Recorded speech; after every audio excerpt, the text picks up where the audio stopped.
प्यारे बच्चों, हरीश शर्मा का प्यार भरा नमस्कार। और आज हम शुरू कर रहे हैं कक्षा 7th क्लास के 10.3 एक्सरसाइज प्रायोगिक ज्यामिति। ये तीसरी एक्सरसाइज है, इसमें 3 ही क्वेश्चन हैं और ये तीनों क्वेश्चन आपके सामने हैं। इसमें हमें त्रिभुजों की रचना करनी है। पिछली एक्सरसाइज में भी ऐसा ही था, लेकिन त्रिभुजों की रचना अलग ढंग से थी उसमें, इसमें अलग। यहाँ पर 2 भुजाएं और एक कोण दे रखा है, उसकी सहायता से हमें त्रिभुज की रचना करनी है। 2 भुजाएं और उनके बीच का कोण अगर दिया हुआ हो तो त्रिभुज की रचना किस प्रकार की जाती है, इसमें ये करेंगे हम। पहला क्वेश्चन है, त्रिभुज DEF की रचना कीजिए। त्रिभुज DEF की रचना कीजिए। DE 5 सेंटीमीटर, DF 3 सेंटीमीटर और कोण EDF यानी कि कोण D जो है वो 90 डिग्री का हो। तो हम एक भुजा जो दे रखी है उसको नीचे लेंगे और भुजा लेते वक्त ये ज़रूर ध्यान देने की बात है कि उसमें जो कोण दिया हुआ है वो भुजा होनी चाहिए। कोण D दे रखा है तो इसलिए D होना चाहिए। कोई भी ले लीजिए, दोनों में ही D है। हम मान लिया DE नीचे लेते हैं। DE स्केल की सहायता से 5 सेंटीमीटर हम DE खींचेंगे। DE स्केल की सहायता से 5 सेंटीमीटर लेंगे, स्केल लेंगे 5 सेंटीमीटर और फिर D पर EDF कितने डिग्री का है, 90 डिग्री का। तो D पर 90 डिग्री का कोण बनाएंगे प्रकार की सहायता से। कैसे बनता है, पहले प्रकार लेंगे, प्रकार को खोलकर ऐसे एक चाप लगाएंगे जैसे लगा दी। फिर यहाँ पे रखेंगे, यहाँ पे रख के प्रकार को हमने डिस्टर्ब नहीं करना है। एक बार प्रकार खोल के ऐसे चाप लगा दी, प्रकार को यूं का तो रखना है। यहाँ पे रख के एक चाप लगाएंगे, फिर यहाँ पे रख के दूसरी चाप लगाएंगे, फिर पहली चाप से इधर काटेंगे, दूसरी चाप से इधर काटेंगे और ये जो कोण बनेगा ये 90 डिग्री का बनेगा। इसको ऐसे मिला देंगे। अब DF दे रखा है 3 सेंटीमीटर, तो आप देखिए D यहाँ, E यहाँ, तो F इधर आएगा। तो DF को 3 सेंटीमीटर यहाँ पे प्रकार रखेंगे। 3 सेंटीमीटर प्रकार खोलेंगे पहले, तो यहाँ रखकर 3 सेंटीमीटर ऐसे काट देंगे। ये F आ गया और इसको F और E को मिला देंगे। इस तरह से ये एक DEF त्रिभुज बन गई।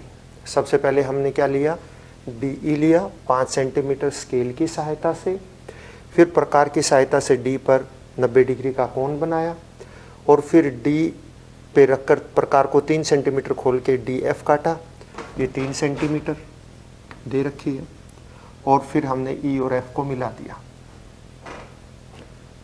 अब दूसरा सवाल, ये तो पहला सवाल था। अब दूसरे सवाल पे आ जाइए। दूसरे सवाल में देखिए, एक आपको क्या बनानी है, समद्विबाहु त्रिभुज बनानी है। समद्विबाहु त्रिभुज कौन सी होती है, वह त्रिभुज जिसकी 2 भुजाएं बराबर हों उन्हें हम समद्विबाहु त्रिभुज कहते हैं। इसमें का एक समद्विबाहु त्रिभुज की रचना कीजिए जिसकी प्रत्येक समान भुजा की लंबाई 6.5 सेंटीमीटर है। समान भुजाएं जो 2 हैं उनकी लंबाई 6.5 सेंटीमीटर है और उनके बीच का कोण 110 डिग्री है। तो आप क्या करेंगे, सबसे पहले स्केल की सहायता से एक 6.5 मान लीजिए AB एक भुजा कितनी 6.5 सेंटीमीटर एक रेखा आप खींचेंगे। फिर आपके पास प्रोटेक्टर है यानी D है।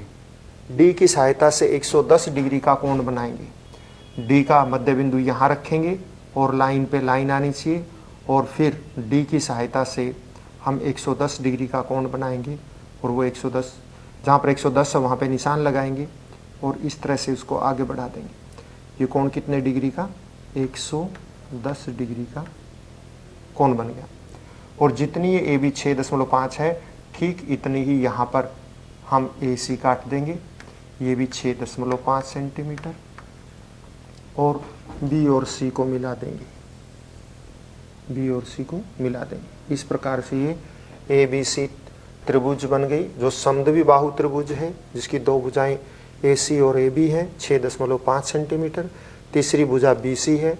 आप स्केल की सहायता से इसको भी माप लीजिएगा कि ये कितनी लंबी है। तीसरा सवाल और आखिरी सवाल इस एक्सरसाइज का, देखिए क्या दे रखा है। BC 7.5 सेंटीमीटर, AC 5 सेंटीमीटर और कोण C 60 डिग्री। इनमें से कोई एक भुजा नीचे ले लीजिए। मान लिया कि हम BC ले लेते हैं 7.5 सेंटीमीटर, BC 7.5 सेंटीमीटर हमने ये भुजा ले ली और C पर 60 डिग्री का कोण बनाया। आपको पता है प्रकार की सहायता से बनेगा। आप क्या करें, यहाँ पे प्रकार रख के ऐसे चाप लगाइए, फिर यहाँ से पहली ही चाप आप लगाएंगे तो वो 60 डिग्री का कोण बनता है इस तरह से। और AC कितना है, AC 5 सेंटीमीटर। यहाँ पे C पे रख के प्रकार को 5 सेंटीमीटर खोल के और ऐसे 5 सेंटीमीटर पे चाप लगा दीजिए। ये A आ जाएगा, इस A को B से मिला दीजिए, ये ABC त्रिभुज बन गई। और AB को भी स्केल की सहायता से माप लीजिए। इस प्रकार से बच्चों ये 3 त्रिभुजें हमने इनका निर्माण किया और दी हुई थी। आज के लिए इतना ही काफ़ी। घर पर रहें, स्वस्थ रहें, अपना काम हर रोज़ करें और दूरी बनाए रखें और मास्क लगाकर ही बाहर निकलें। धन्यवाद।